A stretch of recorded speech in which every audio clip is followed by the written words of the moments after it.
Welcome to the My Rules Are Better podcast. I'm Tom Barbalet. I wanted to get back to you, my dear listener, associated with the running a role-playing game solo without dice. Totally a bridge too far, as I found out. My evenings are actually a very special time for me, and I want to send a shout out to Spencer here because he did get in contact with me to let me know that he also is an aficionado of roguelike games, which was really good feedback for me and has actually pushed me into developing a roguelike of my own, which I'm doing very quietly in the evenings. And what it made me realize, I tried the no dice thing. The original plan was to write in a book a series of numbers and flip pages of the book in order to get by without dice, but I need dice. And I'm reflecting here actually on an Osprey book about the Bay of Pigs, which is unquestionably the worst Osprey book I've ever read. But when I came to finding it again to read in the evening, I couldn't find my copy, so I've ordered another one, which will be getting here hopefully this evening, if not sooner, thanks to Amazon. But yeah, the Osprey Bay of Pigs was a strange one because it's just a really badly written book by obviously a Pax Americana fellow that's just the wrong topic for the wrong dude for the wrong time. And it creates a book which is very, very curious in the annals of Osprey history. Why am I raising Osprey? Because Osprey is the perfect format for my evenings. Whereas writing, or more importantly, playing a solo war game or role-playing game here specifically, is just the completely wrong use of my evenings. I'm pretty obsessive currently about the nighttime period and just completely winding down. And it's something because I'm not a fan of low light situations, but I'm particularly aware that I just need more sleep currently than I would normally need. And so the idea of playing a game in the evening, a game involving dice, now I have dice beside my bed, is just a bridge too far versus, for example, reading an Osprey book, or versus, for example, doing a little bit of programming on a roguelike game. And I don't know really the time frame associated with getting the roguelike out, but I just wanted to put it out there because Spencer got back in contact with me very quickly and let me know that I was pursuing something that also was an interest of his.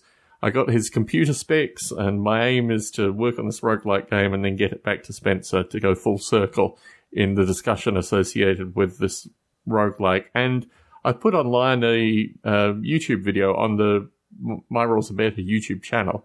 I got the date wrong, which it won't correct for when I paste it into Facebook, but it does correct for actually on the original link.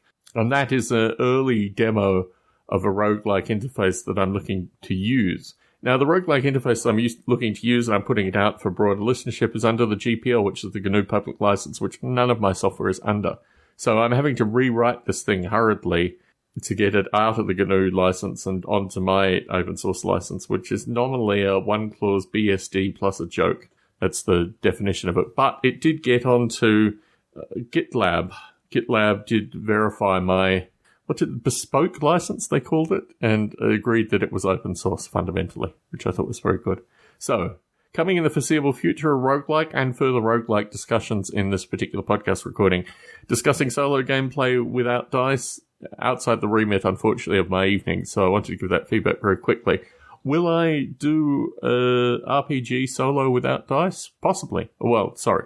I'll do an RPG solo with dice in the foreseeable future, but not really clear at this stage what's happening, but just want to put it out there. I did want to record a little bit about the lead pile, because the lead pile, I'm long-standing working with Rochi, whose name rhymes with crotch, and that will be coming to an end pretty soon. I have a Skaven army with him, a small Skaven army, which he's finishing, but once that's done, that's it for the lead pile for the foreseeable future. And it really fundamentally changes who I am as a person, too, because this relationship with a long-term miniature painter, and look, it can go terribly, terribly wrong at the end. I've had a couple of really curious interactions with miniature painters, and one which thankfully has still continued on, where, if necessary, I have a miniature painter stateside who I'm not really following anymore. I'm kind of removing myself from a lot of the groups that I was on Facebook and this kind of stuff because I'm not really interested in entering that old hammer mindset currently.